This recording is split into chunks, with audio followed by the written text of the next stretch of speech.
The air is crisp, carrying the faint metallic scent of jet fuel and the quiet hum of a terminal beginning to wake. Ahead, the silhouette of the plane stands like a silver giant against sky beginning into shade of deep violet and fiery orange. Welcome to Porto. If you are planning a trip to northern Portugal's coastal gem, your journey starts right here at Francisco San Neiro Airport. In cash, avoid the currency exchange desks right at the exit. The rates aren't the best. Instead, look for a standard Multibanco ATM inside the terminal to get euros with lower fees. The easiest and cheapest way to downtown Porto is metro. Just follow the purple signs down to the underground station. You'll need to buy the Andante ticket at yellow machines. My stomach is currently processing enough sodium to preserve a woolly mammoth, and I'm pretty sure that fried rice is just designed a long-term lease on my digestive tract. The hotels and guest houses here are often 40 to 50% cheaper, and because it sits on the same upper reach of the city, the walk to Igreja de Carmo is completely flat. I just peeled my eyes open, and honestly, my retinas weren't ready for this level of main character energy. We've got the classic red tiled roof stretching out like a sea of terracotta, looking way more organized than my life right now.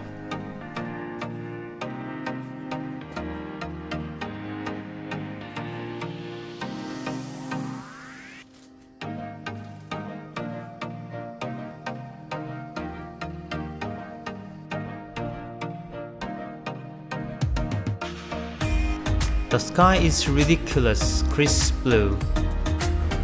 Now I'm gonna show you how to save money for your breakfast.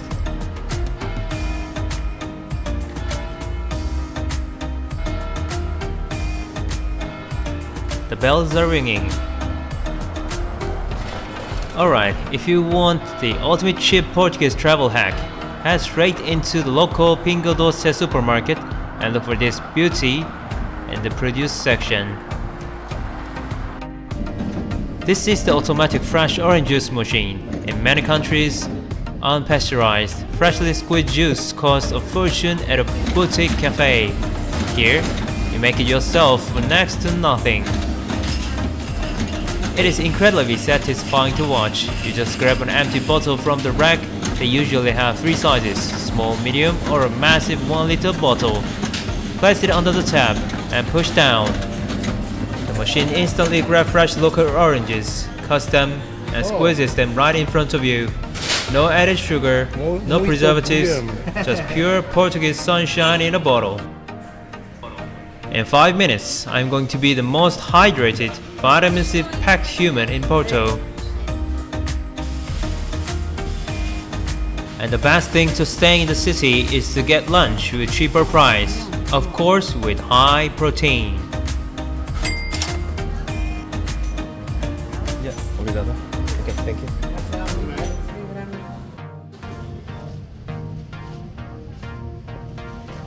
But of course, you can't be in Porto and act like you have any self-control when it comes to the pastel de nata. €1 is 340.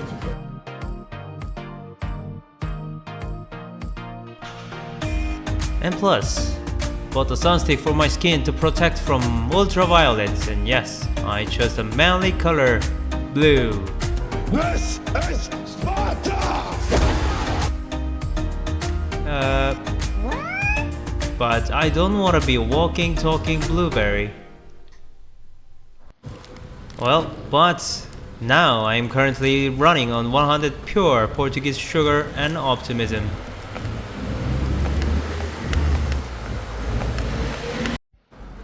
One last bite of this caramelized masterpiece.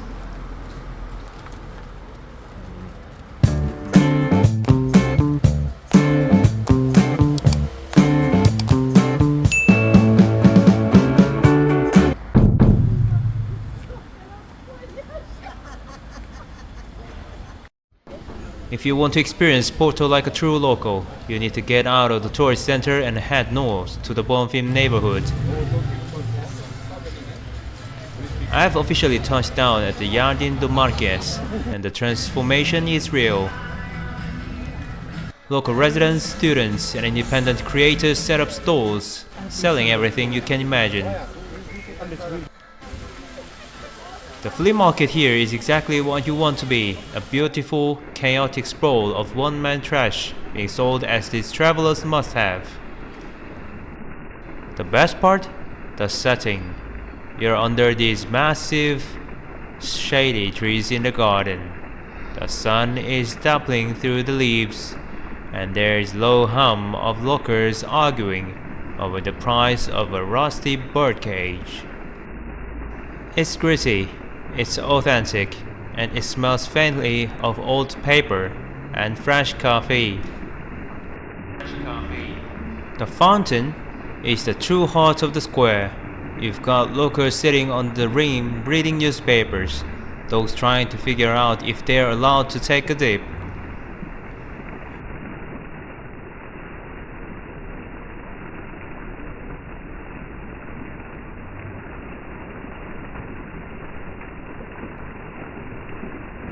I'm trying to keep a straight face so the vendors don't see my excited tourist eyes and double the prices. The golden rule of the Yardim markets is the poker face. If you find something you actually want, you cannot show joy. If you smile, the prices goes up. You have to pick up the item, look at with deep, profound disappointment, and sigh heavily.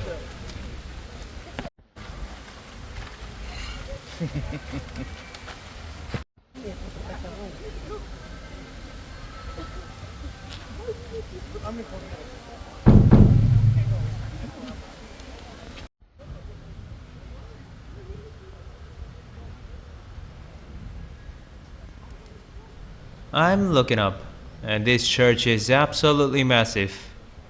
It's got an imposing, neo-Gothic vibe that makes you feel you should probably stop talking about kebabs and start contemplating your life choices. June is gay. No! God, please, no! No! No! The stone is that beautiful, weathered grey that looks like it's been standing guard over Porto since the dawn of time. Or at least since the early 20th century. The square itself is this perfect open pocket of the city. June is gay. 뭔 소리야 이게? There's a great contrast here, the quiet, holy dignity of the church on one side, and the lively, slightly chaotic energy of the neighborhood on the other. I've made it to a Peruvian restaurant because apparently my stomach is currently on a mission to collect stems from every continent.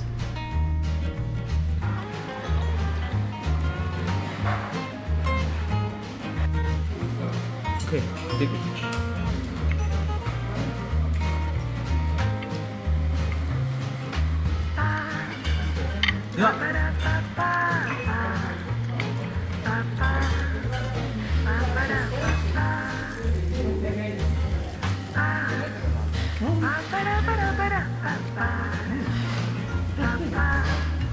What is inside? What is inside?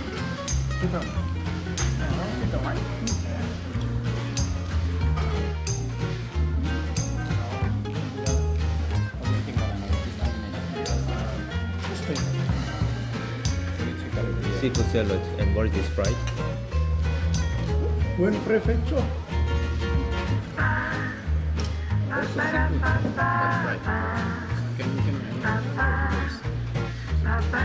I'm taking a second to actually look around, and the interior of this place is a total mood. It's got this sophisticated Peruvian museum vibe that makes me feel like I should be wearing a fedora and carrying an archaeology kit instead of a fork. From this point. It's not just a restaurant, it's like a curated gallery of cool stuff you wish you could fit in your suitcase.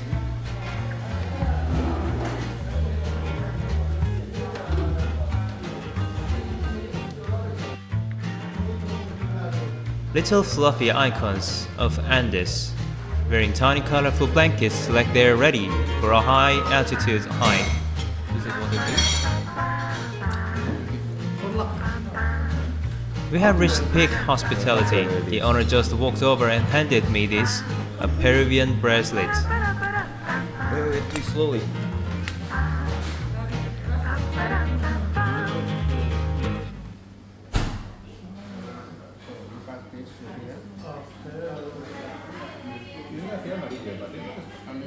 I'm officially no longer just a guy eating fried rice. I've been Only initiated. one?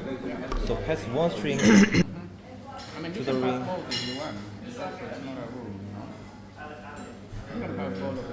It's got all those vibrant woven colors, electric pinks, deep blues, and sunburnt oranges that matches the llama dolls and the textiles on the walls perfectly.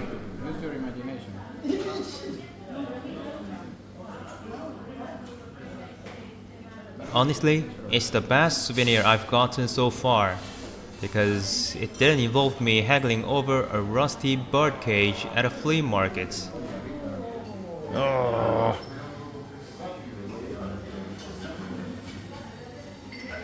Did you do it?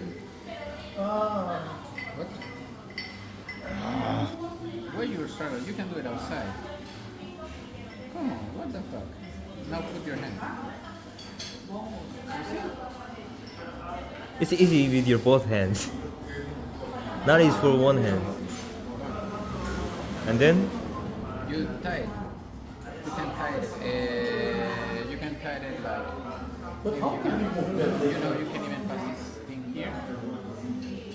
So now you can tie it. okay. You want another one? Or is one more just in case, okay? X. How does it look? You want me to tie yours? Yeah.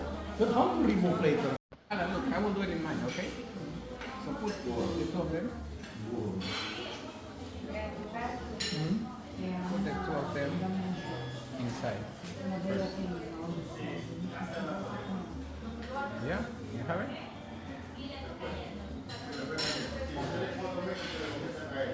Now put your... No, okay, I wait for you, I will leave the main one. Let me help you. The problem if I put, I cannot remove it. I'll show you how.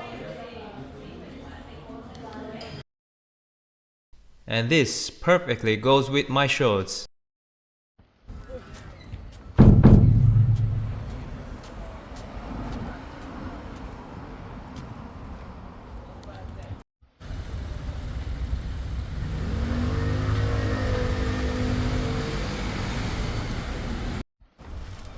Looks like it was pulled straight out of Victorian novel.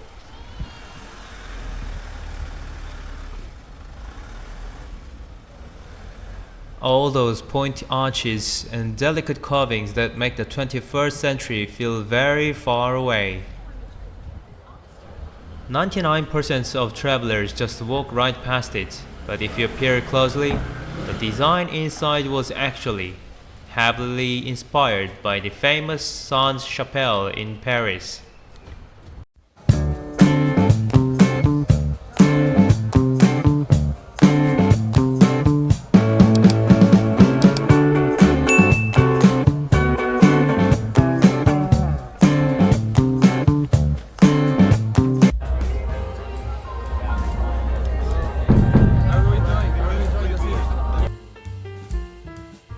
Alright, we are leaving the political heart of the Porto behind. From City Hall, we are heading west into the lively University District to find one of the city's coolest meeting spots.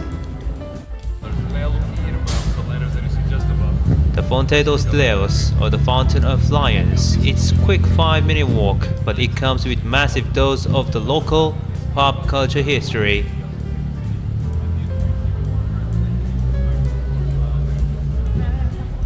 The vibe instantly shifts. It gets younger, louder, and way more energetic because this is the academic hub of the city.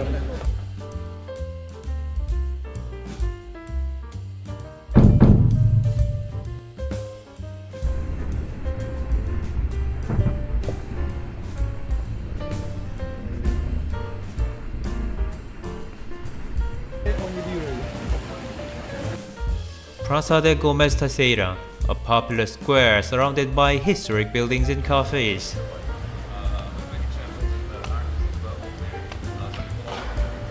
It was constructed around 1887 by a French company called Compagnie Générale des Eaux Potable.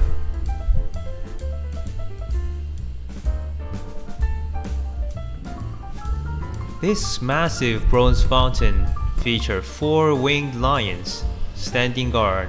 It's beautiful, sure, but if you look closely at those lions, they might look a little familiar to few pop culture fans.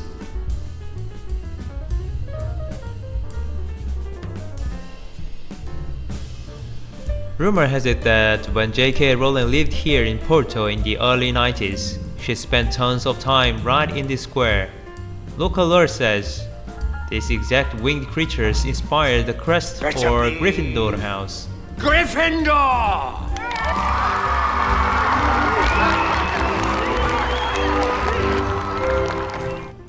True or not, it's the absolute perfect spot to grab a coffee, sit on the granite ledge, and people watch.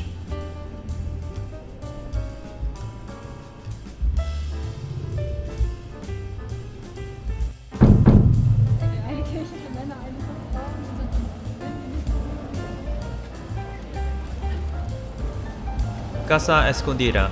Squeezed between the two churches is a 1 meter wide house, often referred to as the Hidden House, or the narrowest house in Porto, which formerly housed the church's caretakers.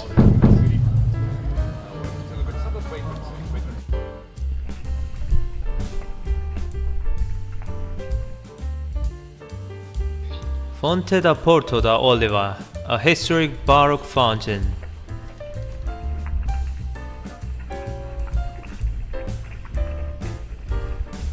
Sculpted stone, monster heads that act as water spouts.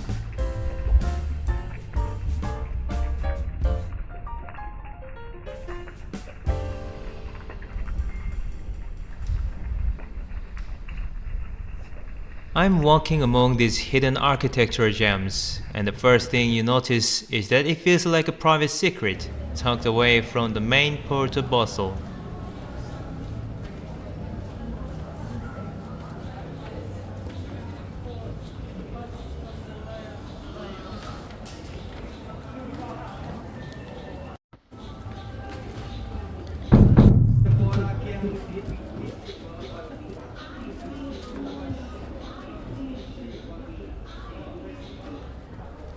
I'm positioned right between the massive weathered stone of the Church of Nossa Senhora de Vitória and these colorful crumbling old buildings that have been standing here for long with them.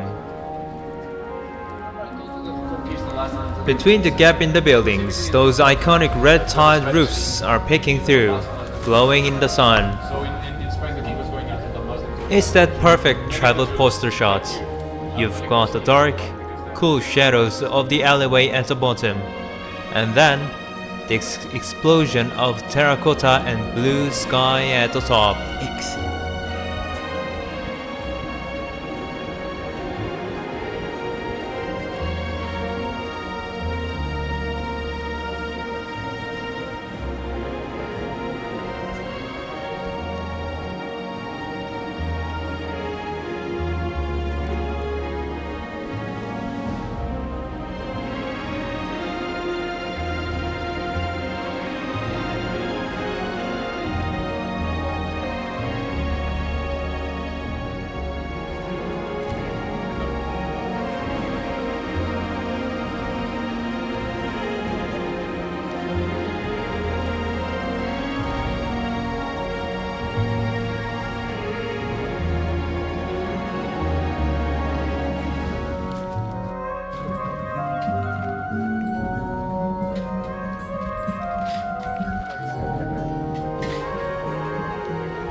There's laundry hanging from a balcony above me, the smell of someone home-cooked lunch wafting through the air, and the bells of the church echoing off the walls.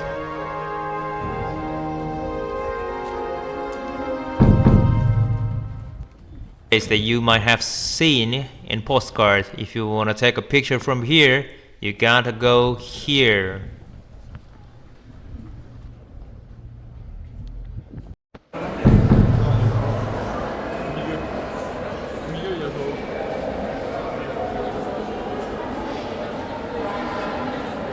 As I walk inside, my brain is struggling to process the sheer scale of azulejo tiles. There are over 20,000 of them. I'm spinning around like a dizzy pigeon trying to take it all in. The walls are covered from floor to ceiling in these massive blue and white murals that tell the entire history of Portugal. The massive blue murals at the top show historic bloody battles and royal weddings that shaped the country, but then if you look down at the colorful bands running along the middle, it shows the history of Portuguese transport from old bolo cars to the arrival of the very first trains.